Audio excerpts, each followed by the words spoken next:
আসসালামু আলাইকুম দাদা ভাইয়েরা, ভালো আছেন, সুস্থ আছেন দলগিরা ভাইজান। আজকে 4টা গাড়ি আপডেট খবর দিচ্ছি আমি। কোন কোন গাড়ি আজকে বন্ধ আছে যদি এটা জানতে চান ভিডিওটা না টেনে সম্পূর্ণ করুন। সকালবেলা যেটা 10টা বাজে জামালপুর উদ্দেশ্যে ছেড়ে যায় জামালপুর এক্সপ্রেস, এটা আজকে সাপ্তাহিক বন্ধ আছে,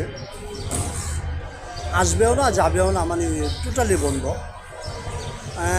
2টা 30-এ যে গাড়িকে ছেড়ে যা রাজশাহীর উদ্দেশ্যে সিলচিটি এক্সপ্রেস, এটা আজকে আবার সাপ্তাহিক বন্ধ, আসবেও না যাবেও না, দুইটাই বন্ধ। তো ভাইজান রাত্রে চিত্রা খুলনা থেকে ছেড়ে আসে আবার খুলনায় চলে যা, ওইটা 7টার দিকে। হ্যাঁ, 7টার দিকে গাড়িটা ছেড়ে যা, ওইটা আজকে বন্ধ আছে সাপ্তাহিক। সর্বশেষ দাদা ভাই চিটাং থেকে যে গাড়িটা ছেড়ে আসে মহানগর, এটা আজকে আসবেও না যাবেও না। তো ভাইজান এ পর্যন্তই ছিল, ভালো থাকেন, সুস্থ থাকেন, আসসালামু আলাইকুম।